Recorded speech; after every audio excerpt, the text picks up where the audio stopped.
garden snail. Hanging out in the mulch next to the strawberries, which is just starting to put their fruit on. As you can see there, they're just little wild type strawberry. We've got little mushrooms coming up out of the mulch. And on top of the mulch we have the flagstones next to the raspberries, which are also putting their fruit and flowers on. Beside that, we've got the blackberry blossoms putting their fruit on nicely, which is wrapping up this Japanese lilac called ivory silk, which is also putting its blossoms on. And it just had a nice rain, so all the plants are looking pretty good. Pretty happy. Lots of raspberries, lots of strawberries, and blackberry on the boulevard garden. Like I said, with a few insects and things. The little interlock pathway that I've put in here. On the shelf here we have some columbine. The green leaf lettuce is come up from seed and it's looking pretty nice. I got more strawberries along here, some of which are turning red.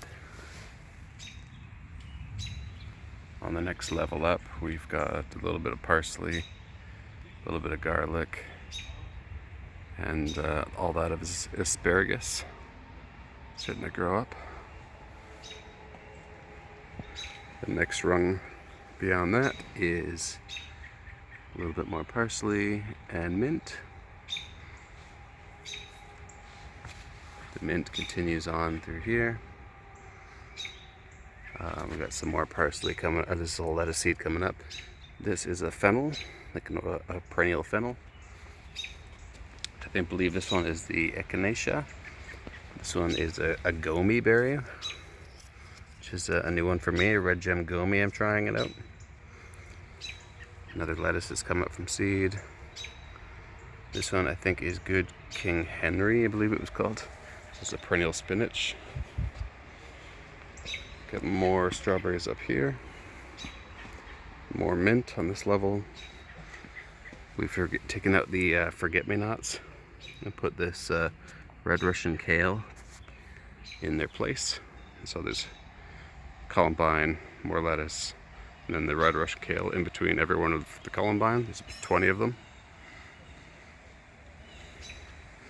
Some more mushrooms on top here, growing up out of the mulch. Got the ground cherry here, and one more over there. We got 3 currants, 1, 2, 3, and they're black currants.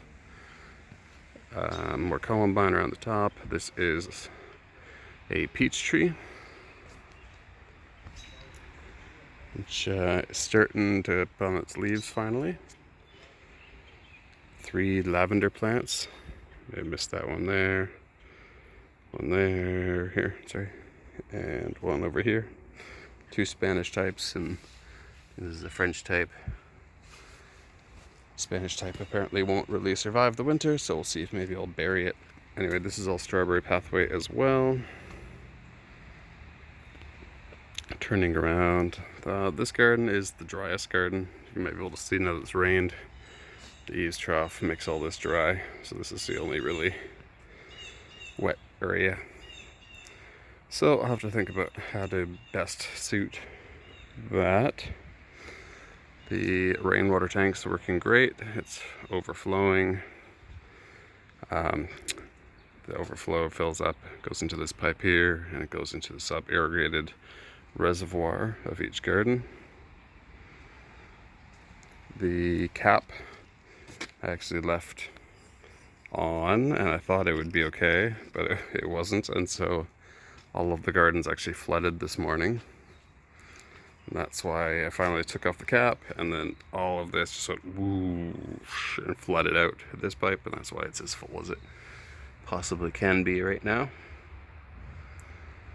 And if I wanted it to, I could adjust the height of that, because that adjusts the height overflow for all of these beds.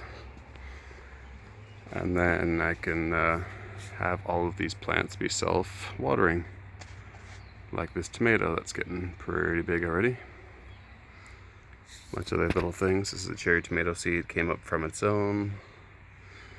Some cilantro. I believe those are melons, but they could be squash. I think they're cantaloupe. And some bit of cannabis. Bit of thyme and some dill. Got the fig tree that I'm especially eating up the back. That's not in any wicking system, it's just in the ground. But yep, these 3 wicking beds are automatically watered inside this greenhouse. And that's it for the front yard / greenhouse wicking tote updates. So if you have any questions, don't hesitate to ask. I'd love to answer them. And yep, that's it for now. Thanks.